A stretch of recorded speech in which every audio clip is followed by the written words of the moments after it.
Bonjour chers élèves.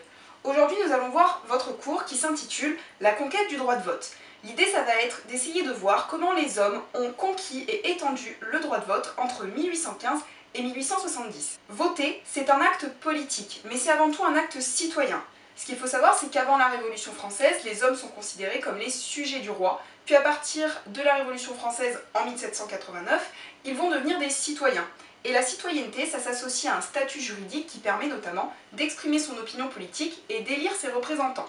Et donc nous, on va voir justement comment progressivement les hommes ont étendu ce droit, sachant qu'au tout départ, il n'y a que les riches qui peuvent voter en vertu de ce qu'on appelle le suffrage censitaire, c'est-à-dire ceux qui payent un cens, l'impôt.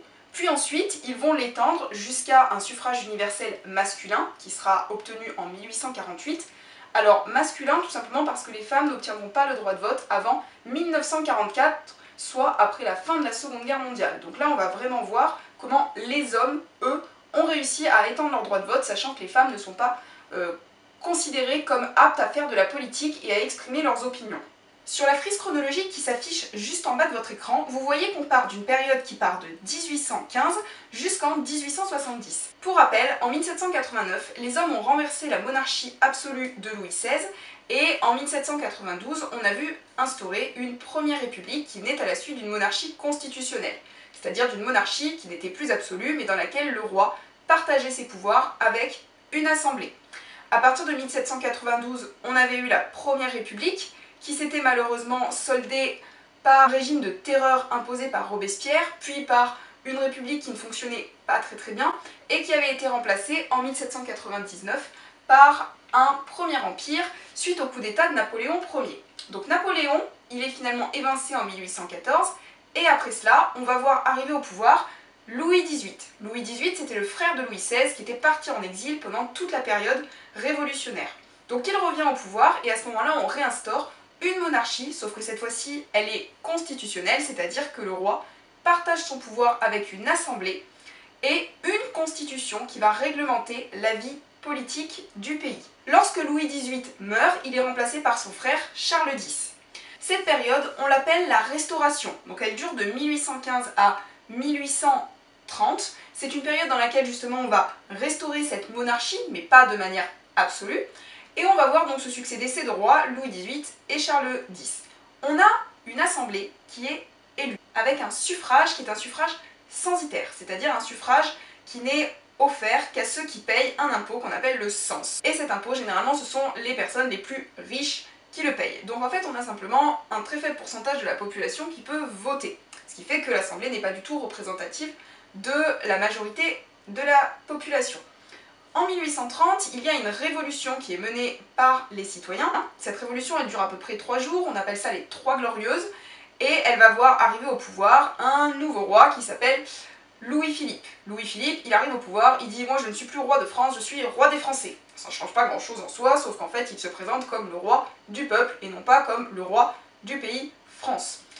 Il va rester au pouvoir jusqu'en 1848. Alors ce qu'il faut savoir, c'est qu'il avait répondu à une aspiration un petit peu des Français en élargissant le droit de vote, sauf qu'il l'a élargi pour une très faible partie de la population, ce qui fait que la majorité des citoyens ne pouvaient toujours pas voter. Et quand on ne peut pas voter, qu'est-ce qu'on fait? Eh bien on se révolte puisqu'on ne peut pas exprimer son opinion d'une autre façon. En 1848, nouvelle révolution suite à une grave crise économique, à la montée du chômage, et Louis-Philippe est finalement évincé du pouvoir. On va, à la place de ces monarchies constitutionnelles, mettre en place une république. Cette fois-ci, c'est la Seconde République qui durera de 1848 à 1852. Et dans cette Seconde République, on verra l'avènement du suffrage universel masculin, où tous les hommes de plus de 21 ans, puisque la majorité à l'époque est fixée à 21 ans, pourront voter. Et à la fin de cette période, celui qui sera élu, c'est Louis-Napoléon Bonaparte, qui finalement accédera à son tour au pouvoir et qui instaurera un second empire à partir de 1852 suite à un coup d'état. Je reviendrai un peu plus spécifiquement sur ces différentes périodes. Ce qu'il faut savoir en tout cas, c'est que ce second empire, il durera jusqu'en 1870, jusqu'à la défaite franco-prussienne, puisque Louis-Napoléon Bonaparte prendra pour nom Napoléon III, réinstaurera un empire et voudra renouer avec les conquêtes napoléoniennes, sauf qu'il est très loin d'être comme Napoléon Ier, et très rapidement, à partir du moment où il va attaquer la Prusse, eh bien ça ne fonctionnera pas, il perdra, et il essuiera une défaite en l'espace de quelques semaines, il sera fait prisonnier et finalement en France on en profitera pour mettre fin à ce second empire et réinstaurer une nouvelle république qui sera la Troisième République qui débutera en 1870 et qui s'achèvera en 1940 durant la Seconde Guerre mondiale.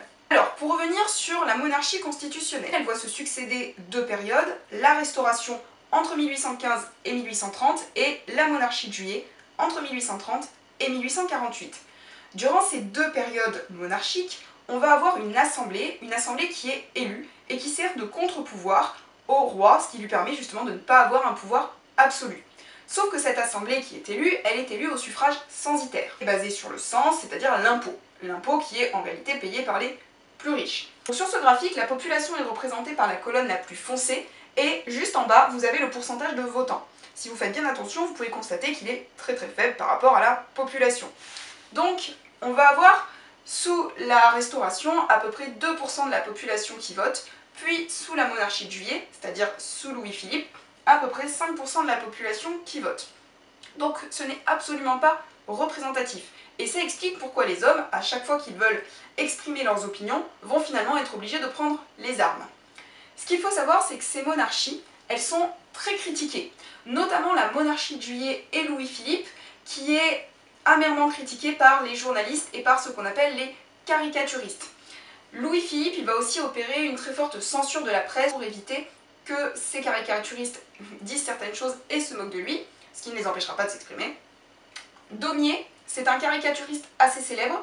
Il a fait cette caricature qui représente Louis-Philippe, donc Louis-Philippe qui était le roi de France à cette époque, sous les traits du géant Gargantua. C'est un texte qui a été écrit par Rabelais au Moyen-Âge. On représente ce géant érudit, c'est-à-dire ce géant intelligent, qui a la bouche ouverte, à qui on est en train d'apporter des pièces, puisque vous avez les bourgeois juste en bas qui sont en train de monter des pièces d'or dans la bouche de Gargantua, donc de Louis-Philippe, qui ensuite, lui, va les expulser, puisqu'il est assis sur un trône, donc il peut à la fois illustrer le trône royal, mais également le cabinet, et cet argent est ensuite récupéré de nouveau par la bourgeoisie. Donc là, on est sur une critique de la bourgeoisie et du gouvernement de la monarchie de Juillet.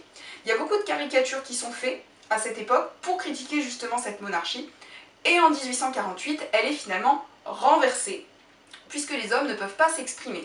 C'est d'ailleurs ce que montre Bosredon dans cette caricature qui s'intitule « Le vote ou le fusil », qui a été réalisée par le caricaturiste Bosredon. On a un homme. Cet homme, il représente le peuple et il a deux choix. D'un côté, il a un fusil, de l'autre côté, il a une urne qui représente le suffrage universel, là où il va pouvoir mettre son bulletin. Cette caricature, qu'est-ce qu'elle veut dire? Elle veut tout simplement montrer que les hommes ont finalement peu de choix s'ils veulent exprimer leurs opinions dans cette société qui ne leur laisse pas la parole. Soit ils vont prendre les armes, ils vont se révolter, soit ils vont pouvoir mettre un bulletin dans l'urne. Et c'est finalement un message qu'essaie de faire passer Bosredon en disant « Le suffrage universel, c'est finalement ce qui permettra aux hommes de s'exprimer en leur ôtant justement le fusil des mains.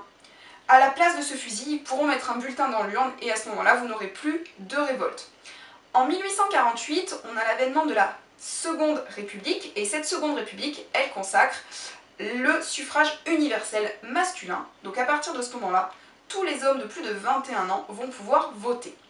Le problème, c'est que ces hommes, on leur laisse le droit de vote, mais on ne leur apprend pas comment voter, on ne leur apprend pas comment réfléchir par eux-mêmes, et très rapidement, lors de la première campagne électorale qui est menée en 1851, eh bien, vous allez avoir plusieurs candidats qui vont venir, qui vont, à l'aide d'affiches, à l'aide de grands discours, exprimer leurs opinions, et qui vont essayer de convaincre une population qui, elle, va être corrompue par d'autres personnes qui essayent comme ça de les acheter. Et il y a un homme qui s'appelle Louis-Napoléon Bonaparte, que tout le monde connaît de nom, et qui finalement va réussir, à l'aide justement d'une corruption un petit peu des gens, à rassembler des voix et à se faire élire. Donc en 1851, Louis-Napoléon Bonaparte arrive au pouvoir, il a été élu, et très rapidement, une année après, il fait un coup d'État et il réinstaure un second empire. Durant ce second empire, il va prendre le nom de Napoléon III, ça lui permet de montrer qu'il y a eu une continuité avec Napoléon Ier. Napoléon II a existé mais il n'a jamais régné, donc en prenant le nom Napoléon III, il fait comme s'il n'y avait pas eu d'interruption entre le premier et le second empire.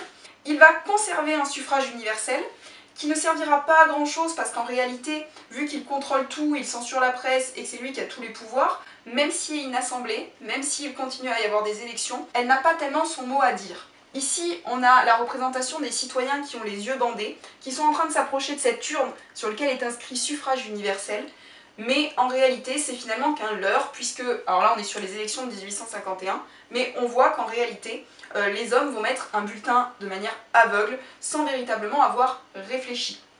Mais ça va permettre quand même aux citoyens de faire l'apprentissage du vote au cours de ces années. Lorsque Napoléon III est au pouvoir, il va utiliser le plébiscite pour essayer de voir si les citoyens sont d'accord avec lui. Le plébiscite, c'est quand on va poser une question à un citoyen auquel il va répondre par oui ou par non à l'aide du vote. Dans cette caricature, on a la dénonciation du plébiscite. Vous avez monsieur le maire qui est en train de parler à deux hommes du peuple qui lui disent « Mais monsieur le maire, c'est quoi un bibicite ?» Parce qu'ils ne savent pas bien prononcer le mot plébiscite, qu'ils n'ont pas bien compris ce que c'était. Et le maire, au lieu de leur expliquer simplement, eh bien, il va falloir qu'à une question, vous fassiez acte de réflexion, vous cherchiez à savoir si vous voulez dire oui ou non, eh bien, il va tout simplement leur dire « C'est un mot qui veut dire oui ». En gros, vous votez oui. Ce qui veut montrer ici que finalement, le peuple ne réfléchit pas par lui-même et qu'au final, le vote ne vaut pas grand-chose et ne veut pas dire grand-chose. Voilà, donc vous voyez dans ce cours qu'on a vraiment une évolution et une extension du droit de vote. On passe d'un vote qui était réservé aux plus riches à un vote qui finalement est élargi à quasiment l'ensemble de la population française, en tout cas des hommes de plus de 21 ans. On enlève encore une fois les femmes qui ne sont pas concernées et qu'on considère inaptes à pouvoir faire de la politique. Malgré cela, on remarque quand même que ce n'est pas parce qu'on donne le droit de vote à quelqu'un qu'il sait faire l'apprentissage de la politique et que cela demande une réflexion et un apprentissage pour pouvoir justement apprendre à exprimer ses opinions et d'une autre façon qu'à travers des révoltes. J'espère que ce cours t'aura été beaucoup plus clair ainsi et je te dis à très bientôt pour une prochaine vidéo.